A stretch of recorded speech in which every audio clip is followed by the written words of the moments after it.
one of the headliners of the TD James Moody Jazz Festival coming up November 3rd through the 19th will be the incredible NEA Jazz Master, the Grammy Award winning singer, Tony Award winner, Dee Dee Bridgewater, no stranger to WBGO. Dee Dee, great to see you. Oh, it's nice to see you too. It's I been a minute mentioned since I've been with WBGO. How's everything? everything is great. I mentioned to you before we started this interview, I recently saw you at Carnegie Hall as part of the new youth orchestra with Sean Jones leading the way, and you working with the students was magical. You knew their names. They knew the reverence when Dee Dee walked onto the stage. It was powerful that night, wasn't it? Oh, it was. It was extraordinary. I had such an amazing experience doing the tour that was set up for the National Youth Orchestra Jazz of Carnegie Hall. And they were just extraordinary young people, absolutely extraordinary, and very serious about the music. And they just played their buns off. I sent a copy of the radio broadcast from the BBC proms to John Clayton because two of the songs that I was doing were John Clayton's arrangements. And he was so blown away. He wrote them a love letter that I read to them live, and they were just knocked off their feet. It was wonderful. And Sean Jones, what an unsung hero he is. He's extraordinary, absolutely extraordinary. So the whole experience was just magnificent, nothing but raves. Truly was. John Faddis was one of the guest trumpeters. It was a night to remember. Another night to be remembered will be on November 3rd at NJ Pack's Victoria Theater. And that's when Dee Dee Bridgewater will be performing with acclaimed pianist Bill Charlap. Oh yeah, well this is old hat for us now. We are together since I had the I don't know what it was. I heard his name in my head and it was repeated twice, and then I called my booking agent, and it turned out that he's the booking agent for Bill as well. And so I just said, I think I'm supposed to work with Bill Charlap. I don't know. And he says, well, that's interesting because I rep him. And I said, well, ask him if he wants to do some duo dates with me. And I said, and they're supposed to be duo. So we've been doing them ever since. We started I think our first dates were in November of 2019. And then the pandemic happened. And so, we've been rolling along now. I think we started back up in 2021. It's now 2023. It just feels like an old hat that I put on.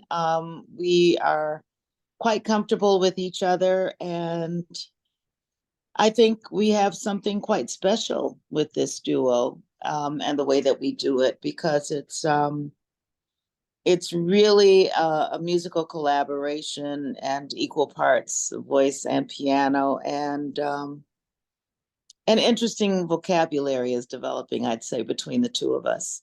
And I'm getting ready to listen to 4 nights at SF Jazz because I recorded all those 4 nights to put out an eventual album. So quite excited. That rapport that you have with Bill that you're talking about, was it right off the bat or has it developed? Right off the bat, the rapport was right off the bat. The musical rapport was right off the bat. Our rapport as individuals was immediate. I had done a couple of kind of special projects where he was on it, but we had never worked together. I've worked with Rini. I worked a lot with Rini. So all of this was just interesting, because that was a more logical choice, because Rini and I are more aligned musically and all of that. But at any rate, that wasn't the case. And when we started, well, we got together and we just ran through tunes and noted keys and the songs that we both felt more comfortable with, and then we started. And I have to say, the first show we did, I remember it was on Long Island somewhere. It was at a college on Long Island. And I just remember saying to the audience, and I think there were like maybe 60 people in the audience. I was like, you are guinea pigs and we are guinea pigs for each other. It's all just one. We're all trying to figure it out. But I just remembered feeling completely exposed on stage. I just like there was nowhere to go, nowhere to hide. And so the first few dates that we did, because I've been so accustomed to being, at least with the rhythm section, it was just about he and I really getting comfortable with each other, and me at least being comfortable, getting comfortable with us being on stage together, just the two of us, and not having anywhere to run if a boo-boo was made or anything. So that took some time, but I always felt secure musically. I always felt secure in Bill's hands, and it's just morphed into something that we both look forward to every time we get together now. We always go, whoa, what's going to happen tonight? How's this going to go? And it's fascinating because we've narrowed down this long list of tunes. I think we had about 50 to, our go-tos. So we found a repertoire that we're very, very comfortable with. And Bill has created little intros, and I mean, but it's all been very organic, very, very organic. It's just happened. The first time I saw Bill Charlap perform live was in Italy as part of the Umbria Jazz Festival. That's the first time I caught him live many years ago. So I know just how he can bring out magic within his trio at the time, and now with the wonderful Dee Dee Bridgewater, who we're talking to about the 12th annual TD James Moody Jazz Festival. What does this festival mean to you, named after the Newark-raised great James Moody? I love James. I always loved James, and I had the wonderful occasion to work with him. Well, I had many wonderful occasions to work with him, and we just always had a ball.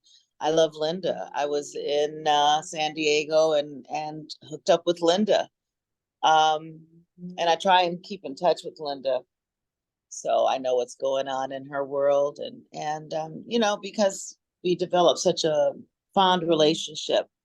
So the thing that I just loved about Moody was he was always so positive. It didn't matter the situation. He was just always so positive. And his music just had a joyfulness to it. Everything he played, you could hear a smile in it. Even when he would be being silly and scatting, you could see and hear the smile in it. And so that's my takeaway with James is the smile, and just the joy that he brought to every stage that he was on, and the joy that he brought to the projects that we did together. One project in particular we did this is going to really date me, and for the listeners, forgiveness. Okay, forgiveness, understanding. Was in like 1986 when Philip Morris, the cigarette company, was doing these Philip Morris super band tours. And in 86, the tour lineup was, let's see if I can remember everybody. Well, it was Moody. It was Grady Tate on drums. It was, let's see, Jimmy McGriff on organ. It was Clark Terry, James, George Mraz on bass. It was just wild. And me. And it just, I can tell you some anecdotes, but I don't think Oh, maybe one? I'm sorry for our listeners. It just makes me laugh. You don't want to share even one with us? I don't know. I don't know. Let me think about it. Let's talk about some other stuff. You know, We'll come back to that if you want. this one. Moody hated cigarette smoking. And oh, and Kenny Burrell was on it.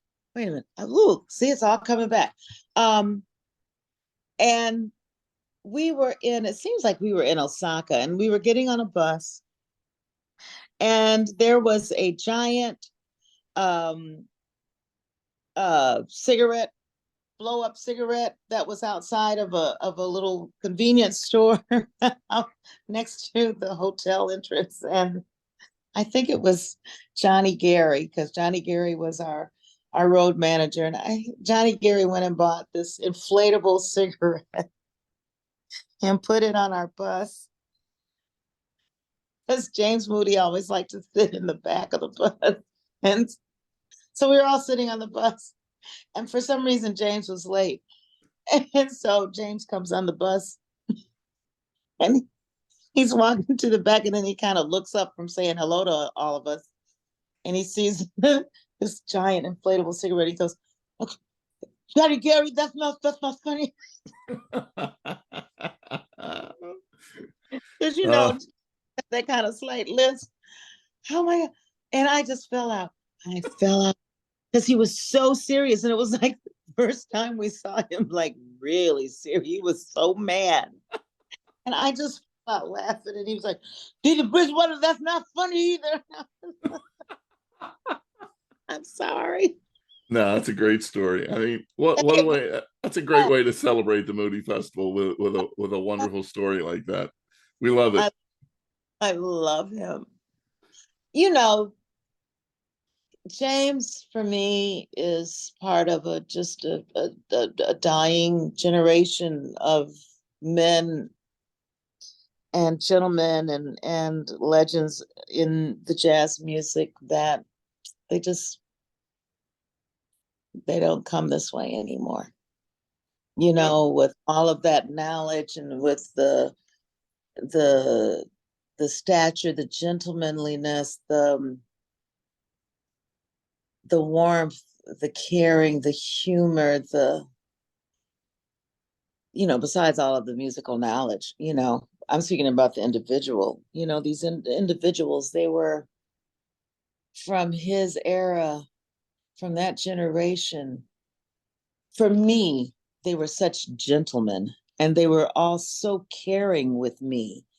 And there was a genuine caring and a genuine love, and a love for the music, a love for the musicians. There was just a love that you could feel, that was palpable, that I don't feel anymore. I feel it every once in a while, but what I generally get from the younger generations is the business of it, and where it's going to propel the career.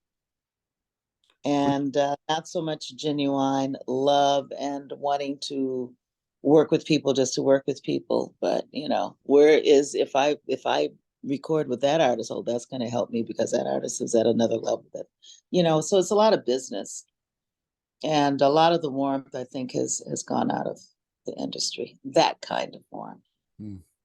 That's not good to hear. When we say any jazz master Dee Dee Bridgewater to you now, what's the first thing when you got that honor? What's the first thing that came into your head? Was it a memory of something? Was it being a young girl? What was it? It was none of those things.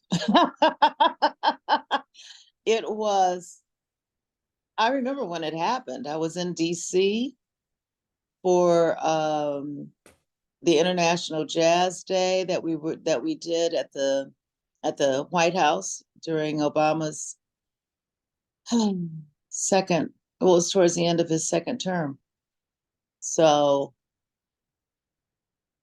my immediate reaction was shock. I was like, what? I remember it, and I had really bad food poisoning, and I was in bed, and I was like, this doesn't make sense. And I said to my daughter who does my management, Talani, I said, are you sure? You better go back and check with them. And then she says, Mom, it's real. And I said, geez, something to the effect, well, it could only happen because I'm getting old. And that's not true, you know that. But a lot of people have that kind of reaction, though. You know, Hall of Fame, when it comes to ball players, it's like, really? Some have been waiting for years, right? But a lot of them are like, wow, it is a moment that just kind of takes your breath away. Yeah, When, what right? happened. It took my breath away. And then I was stunned for a couple of weeks, and and then I kind of started accepting the fact that it was going to happen. So and it was wonderful, and I'm very, very proud to be an NEA jazz master. Very proud. I was having some dinner right before that youth orchestra concert, and then I sat down in the seat, and this wonderful couple next to me, I said, you know, do you have a student involved? And they said, oh no, we heard that Dee Dee was singing tonight, so we had to be here. Oh my That's goodness. that's the impact that you have on people, Dee Dee Bridgewater. And when we think about this concert coming up on November 3rd at NJ-PAC, this festival covers a lot of different venues, but for NJ-PAC at Victoria Theaters, well, you will be performing, and you've done this festival before, and as you've talked about, but being in Newark and knowing the jazz history of this city, it has to be very special that all these artists come and celebrate not only James's, memory, but really just keeping this music alive. Yeah, James and Wayne Shorter, and I was involved via Zoom for the renaming of the square in front of the NJ-PAC to the Wayne Shorter Square. And yeah, I don't really, honestly, Douglas, I don't really know all of the artists that have come out of Newark. And I think it's kind of gotten to the point, like any major city, there's going to be a wealth of jazz artists that have come from that city. But what I do love about Newark is that WBGO is there. Me Let's be honest. too. Let's be honest. WBGO is there and was there before NJ-PAC. It's wonderful that NJ-PAC is there, and it's wonderful all the work that the Performing Arts Center has been doing for jazz and just for the arts and for culture in the Newark area. And it's a beautiful, beautiful facility, with different spaces. I happen to know only the Victoria Hall space, and I love that space. I was there last November with Savion Glover. Um, but I love that. And I love the partnership that's happened with NJ-PAC and WBGO because it had to happen. There was no way, I don't think, that Newark could advance with these two heavy hitters and you all not come together. So I think it's a natural partnering, and I love everything that NJ-PAC is doing now with the educational programs that they put in, and with this festival, which is now in what year? Because I did not do that homework. How many It years? is the 12th annual now. Look at that. Look at that. 12 years. Yeah. 12 years. This is beautiful. It's almost a full-fledged teenager. So last question for you, because I know you're busy, and that is, something happens at the festival and John Schreiber, the president and CEO, comes out and says, Dee Dee, we're only allowed to keep the lights on for one more song, and you and Bill have to perform just one more tune. Could you tell us what that would be if you were given those constrictions, what that song had to be for Dee Dee Bridgewater? No, I can't tell you because we have a wealth of songs that we choose from. And it really depends on the set that we put together for a show, how we will end it. And no two shows are the same. So That's taking the easy way out, Dee Dee. You're it's not, not answering my question. I am being completely honest. But here's one thing that is interesting. Bill loves to end with ballads when we do an encore.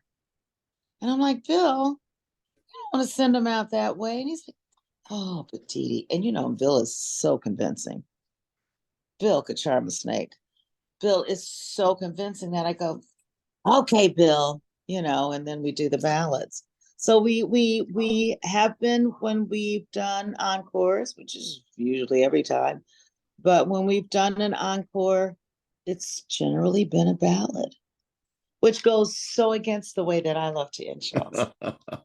And you'll have to be in NJ Pack on November 3rd to hear exactly what the whole group of songs, but not only in the encore itself. Dee Dee Yeah. Bridgewater, always a pleasure to see you. Thanks for doing this, and thanks for being a part of the James Moody Festival. Oh my goodness, it's an honor to be a part of the James Moody Festival in its 12th edition, and it's always an honor to talk to anyone at WBGO. So it was indeed a huge honor for me to meet you this way and do this way. I like this Zoom thing. I think works. we've all gotten comfortable with it, but it does allow us to see each other, and we didn't have that ability before the pandemic happened. Did the creativity increase during the pandemic for Dee Dee Bridgewater? Not at all. It went dormant, and it is just now coming back.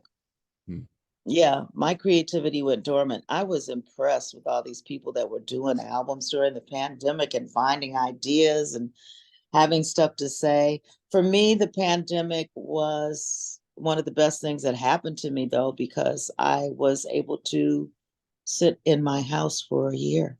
I had never done that as an adult. On behalf of all the fans of Dee Dee Bridgewater, not only of your singing, but also your show that was on NPR for more than 2 decades, we appreciate you taking time out on the WBGO Journal. Dee Dee Bridgewater, thank you. Thank you, Douglas. Thank you, Mr. Doyle. Mwah. Big kisses.